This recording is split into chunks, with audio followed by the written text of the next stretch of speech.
আসসালামু আলাইকুম।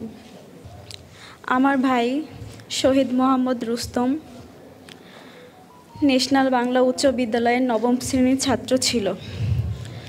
গত 18 জুলাই বৃহস্পতিবার আমার ভাই আন্দোলনে যায়।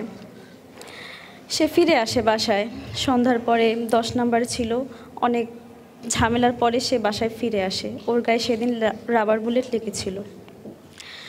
তো ও আসার পর আমার আব্বু আম্মু সবাই ওর সাথে অনেক বুঝাইলো যে তুই এভাবে গেলি, তোর যদি কিছু হয়ে যেত আমাদের কী করতাম।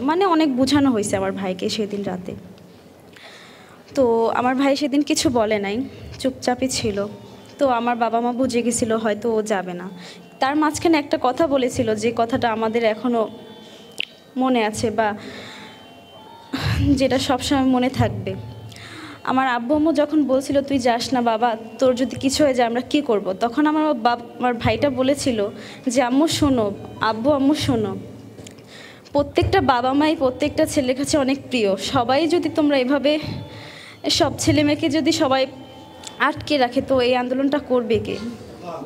যখন এই কথাটা আমার ভাই বলেছিল, তখন আমার আব্বু আম্মুর বলার মতো আর কিছু ছিল না। আমার আব্বু আম্মু বুঝে গেছে যে না, ওনার ছেলেটা ছোটো হলো কী হবে, অনেকটা প্রতিবাদী ছিল, অনেকটা সাহসী ছিল। তো সেদিন রাত্রে কাহিনী শেষ সেখানেই। শুক্রবার 19 জুলাই শুক্রবার আমার ভাই জুমার নামাজ পড়ে বাসায় এসেছিল। বাসায় আসার পর বেলা 3টা সাড়ে 3টা নাগাদ আমার ভাইয়ের কাছে একটা কল আসে। সেই কলটা পেয়ে আমার ভাই নিচে নামে যাবে, তখনই আমার মা জিজ্ঞাসা করছিল যে বাবা তুই কোথায় যাস, বাইরে তো এরকম এরকম ঝামেলা হচ্ছে, তুই যাস না। তখন আমার ভাই বলেছিল যে মা আমি এখনই আসতেছি নিচ থেকে। কিন্তু সেই যে আমার ভাই বেলা 3:30 নাগাদ ও বের হয়েছে, আর ফিরে আসেনি। 6:30 সন্ধ্যা 6:30 সময় আমাদের কাছে খবর আসে যে আমার ভাইয়ের নাকি গুলি লাগছে গলায়। গলায় গুলি লাগার কথা শুনে আমরা সবাই তো হতবাক, বাকরুদ্ধ হয়ে গেছি। তখন আমরা তাড়াহুড়া করে হসপিটালে যাই। হসপিটালে যেতে পারিনি, হাফ রাস্তায় শুনতে পেয়েছিলাম যে আমার ভাই নাকি আর নেই। তো যাওয়ার পর আমার ভাইয়ের শেষ কথাটা আমরা শুনতে পারি নাই। যেই ভাইরা আমার ভাইকে হসপিটালে নিয়ে গেছিলো, ওনারা বলছিল যে ওনাদের কাছে অনেক জিজ্ঞাসা করছিলাম যে ভাই আমার ভাইকে লাস্ট কোনো কথা বলতে গেছিলো নাকি, কিছু বলছে কি না। কিন্তু ওনারা বলল যে না, ও অনেক চেষ্টা করছে, কিছু একটা বলার চেষ্টা করছিল, কিন্তু আমার ভাই কিছু বলতে পারে নাই।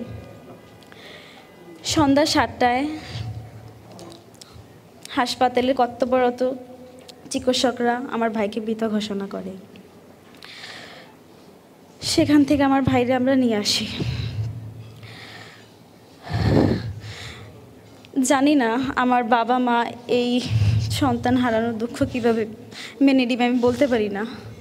আমার মা, আমার বাবা, বিশেষ করে আমার মা সকালে ঘুম থেকে উঠে কান্না করতে করতে ঘুম থেকে উঠে এবং কান্না করতে করতে রাত্রে ঘুমায়। আমি জানি না আমার মায়ের এই কষ্ট কখনো যাবে কি না। ছেলে হারানোর যন্ত্রণা হয়তো আপনারা যারা ছেলে হারাইছেন বা মেয়ে হারাইছেন তারা বুঝতে পারবেন। এখানে উপস্থিত সকল শহীদ পরিবাররা, আমার ভাই সহ মোহাম্মদ রুস্তম, আমার ভাই সহ সকল শহীদ ভাই বোনদের জন্য আপনারা সবাই দোয়া করবেন।